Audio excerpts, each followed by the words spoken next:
Come with me to host a dinner for a group of strangers tonight. So I already think that that's one of my favorite bites that I've had in a long time. I'm sorry, They Not Like Us is playing right now, and I'm like, this is my new favorite restaurant, y'all. It is the epitome of fine dining. Like, it's beautiful. If somebody fed me like this every day, I would marry them again. So I'm hosting a dinner tonight for a group of strangers at a James Beard award-winning and Michelin-starred restaurant in DC. And clearly, I need to get ready.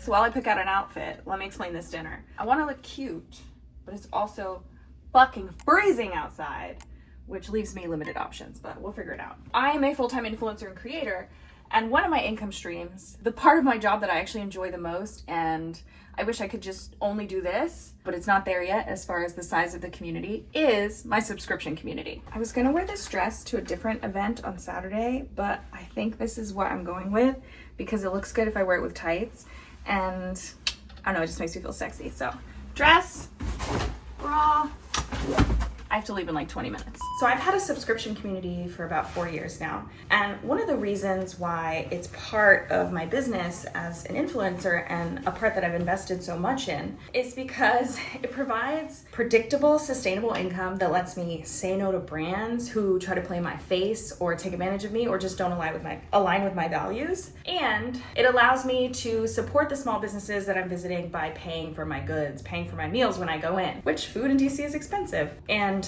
over the years I've spent, I don't want to know how much money on independent restaurants here and throughout the country as part of my food explorations. So my subscription community lets me do that. And those people, by signing up for a few dollars a month, they make it possible for me to do the work that I do. So in return for their support, I try to make my subscription as dynamic and dope as possible for them. Yeah, they get exclusive content. There is a podcast giving folks the real tea that you can't find elsewhere. They get updates on my work. They helped me pick the title for my upcoming book, which actually that was really cool. I do have a book coming out in fall 2025 published by Nat Geo, and my subscribers not only helped me pick the title, but I will be hosting exclusive events for them. Like, we're gonna have a book launch event that is just for them, and I'm really excited for that. And it makes the timing of tonight's dinner even more sweet because literally I was up until 4 a.m.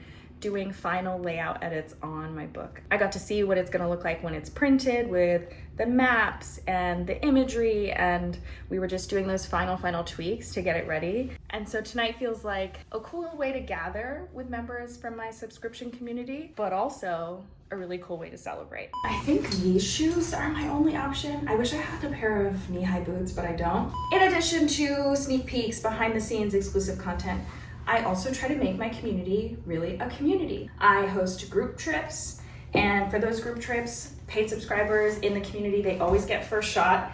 And honestly, I've sold out some group trips without ever having to open them up more publicly, which means that it's really an intimate experience. I host meetups sometimes when I'm traveling, when I'm on the road and I have an extra free day, and that's been really cool. I've done meetups in New York, in Charlotte, all over. And I host events as well for the community, both virtual and in-person events. So tonight's dinner is an in-person event. The dinner attendees, I don't think I've met any of them before, though I have to look over the guest list again. It's gonna be a small, intimate experience because I do pay for these dinners. And so, you know, I mentioned Michelin star, James Beard award winning. We are going to a tasting menu. It's gonna be quite expensive, but I figure it's a nice way to give back to people who have supported my work consistently and made it possible for me to live this incredible life and do what I do. I actually hosted another group dinner last night, and I just got back from hosting a group trip in Morocco with the community like 2 weeks ago. So this month has just felt like all of the community events and happenings, and I love it that way. I really do. It's the most fun part of my work. What do we think? I love these shoes. Yeah, that's it. Okay, perfect. I have maybe 5 minutes before I have to call an Uber, but I'm really excited.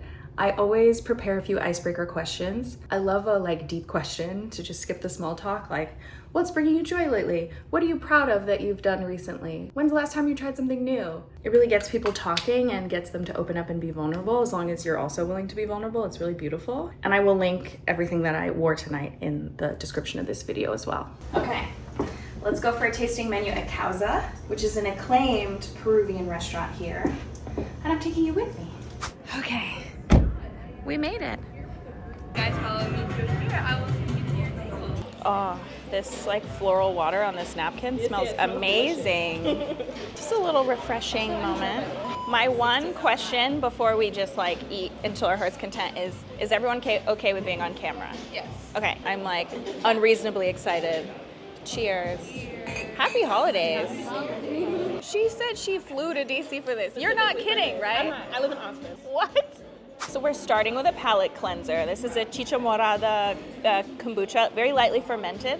I love it. It's a little bright, but it has a little funk to it. And it's sweet, but not too sweet. I'm gonna have a cocktail though. Also, I knew it was gonna be a good night when I walked in and they're playing the new Kendrick Lamar album, GNX, and they're playing it from start to finish right now. It's not one song, it's all of it. I'm like, whose playlist is this? Because Kendrick is screaming mustard in this Michelin-starred tasting menu restaurant. Okay, it's time for our first bite. This is the namesake of the restaurant, Causa, a popular potato dish that I've had so many interpretations of when I was in Peru. I love it. I didn't know I liked potatoes that much until I went to Peru. Turns out you can eat a potato any time of day.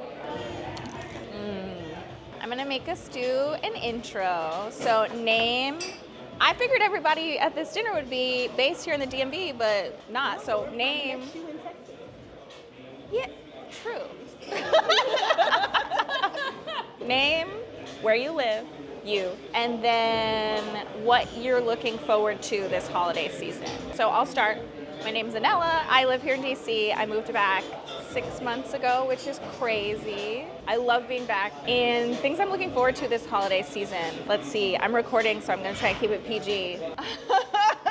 Frankly. I have really enjoyed doing nothing, even though it's bitten me in the ass a little bit that I took a lot of time off for Thanksgiving. And I'm planning to do that again right before Christmas, like a day of bed rotting. I think we don't get enough time off. And I'm actually going to trek Patagonia for Christmas. I'm doing a 15-day Patagonia trek for Christmas and New Year's. And I actually negotiated with the company to be able to bring someone from the subscription community with me. So another subscriber is coming. We've both been like training. She's like, I've been carrying a heavy backpack up and down my stairwell in my apartment. I just think it'll be nice to be kind of unplugged and away from the news cycle and the gloom and doom. For me, when I like get out in nature, it always makes me feel like, oh yeah, maybe everything isn't terrible. And I love Argentina. The wine, the food, the music, so I'm really excited. Our cocktails and the snack course has arrived, and also champagne, which they said chef likes to start everyone with champagne, so, you know. Before they eat. But I am a sucker for a fancy ice. I mean, come on, look at the detail. Whoa. So I already think that that's one of my favorite bites that I've had in a long time. Damn. I already forgot what snacks they drop. There's 1, 2, 3, 4, 5 to start, but I can tell you they're delicious.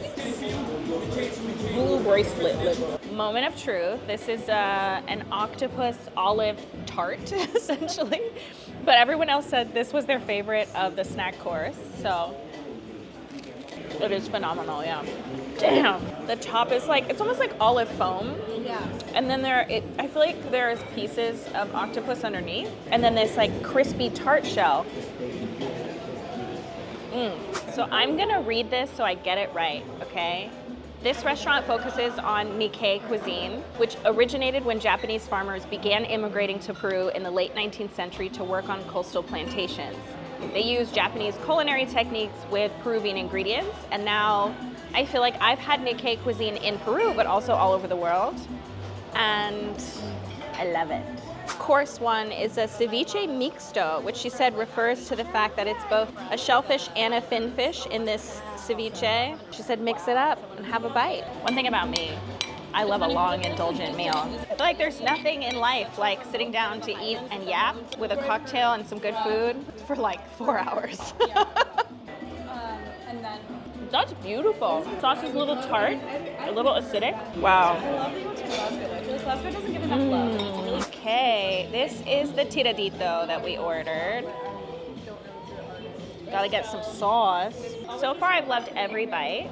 and I was obsessed with like getting Yeah, these over there. that's good. I'm sorry. They Not Like Us is playing right now, and I'm like, this is my new favorite restaurant, y'all. They said that the playlist is on Spotify. Like, this is the chef's playlist. He put it together on Spotify. You can just look up like Causa or Causa Restaurant on Spotify to get this playlist.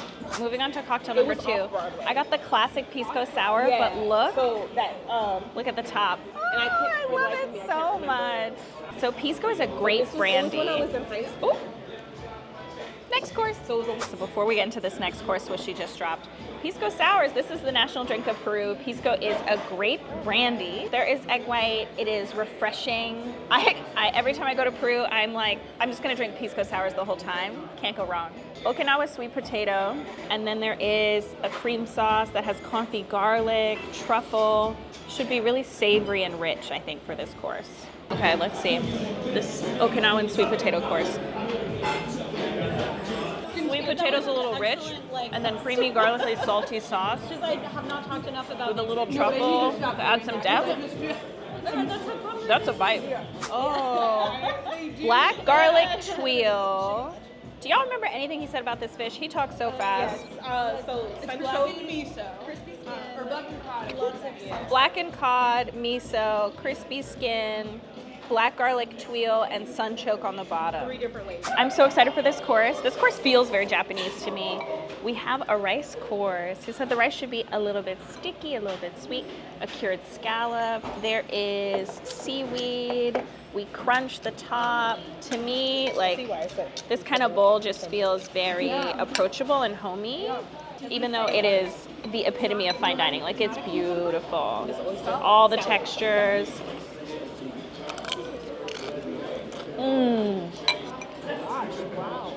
Yeah. The texture of the rice is perfect. I'm gonna turn off the recording to tell a dating story. Look at this beautiful fish being carved. Oh. Served with some patacones. We got the pickled onion, quick pickle. Oh, it looks so good. A little starchy fried plantain. Baby. I already had a bite, but this fish course is lit.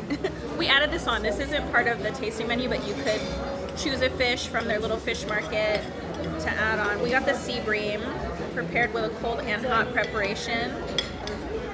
Beautiful. Our final savory course, a Wagyu course. We have various types of mushrooms, beef sourced from all over the world. I'm not even going to try to regurgitate what this just made. The man spoke for 3 minutes without breathing at triple speed, but he said start at the middle and work your way outward, okay? Okay, we're starting. He said start in the middle. Oh, wow. So tender. I just tried to pick it up and it broke apart on my fork. Okay. If somebody fed me like this every day, I would marry them. Again. It's just funny. So when you're divorced, something everyone asks you is, would you get married again? And I'm like, not a goal, not against it, but also I love my single life. So for me to get married again would have to be really, something is really being added. Like, if you fed me like this every day, I think I could be convinced. Okay, so being honest, the guy that I'm seeing, which it's new, I don't know where it's gonna go. I really like him. He doesn't really cook, he grills. But when I feel comfortable with someone, I am the biggest lover girl. I like to cook. I like to clean. I'm going to pack you a lunch. Like, I'm going to invite you over for dinner. I am supreme lover girl. Like, you're going to get a handwritten note, and it's just like most men don't see that from me because I don't trust them that much. He has earned lover girl from me, and it's kind of nice because I say, oh, I'm like lover girl, but he's a lover boy. And I've never dated someone who reciprocated that way. Right. And so now it's just 2 lover people being really sweet to each other back and forth. Turns out I love it. And this is the only standard moving forward. So I will say, this is technically what we booked as a 6-course menu. We did expand to 8 with the 2 fish courses, but I love a good tasting menu, and you will pay for it, but there's gonna be surprises. There's gonna be surprise courses, there's gonna be surprise desserts, the chef is gonna stop by, there's gonna be a little sip of something, and with each course they drop on the table, there's gonna be a level of education that frankly you won't get otherwise. Like, it's not a quick Google, it's this is how this dish developed, this is the ingredients we're using, this is why why we're using them. This is how it's fascinating. You learn about producers, you learn about the history of food, which we've gotten a lot of that here. And now we have our pre-dessert palate cleanser. Local strawberries, a little lime granita. There's some green tea, she said. Oh, and pisco for sure. I think that's just the best alcoholic slushy I've ever had. I love it so much. Our final course, there's like a mango granita, there's a little cake, but this course really centers on macumbo, which is a relative of cacao, and they paired it with a whiskey. So our server said when we have it all together, it should be really like delicate, earthy, almost like chocolatey, hazelnutty, but light and fruity. It should be bite, little sip, bite, little sip. I'm glad she told us because I would have shot. I just would have taken this as a shooter. You know, there's not 2 days I think you gotta tap out. We got like little post-dessert snacks. This mushroom chocolate is like a earthy chocolate truffle. Whoa. Also, alfajores is the final treat. Okay, out of 10, how was dinner, everyone? Oh wow, lots of these. They dropped off gifts to take with us, like little cakes and cookies and a copy of the menu so you can remember what we had. But back to you, bitch. Out of 10. I said 10. I said 10. She said 10. Out of 10. That burp was a sign that it was a 10. Out of 10. 10. Okay. If you made it this far, well, it's a very good indication of what you can find on my channel.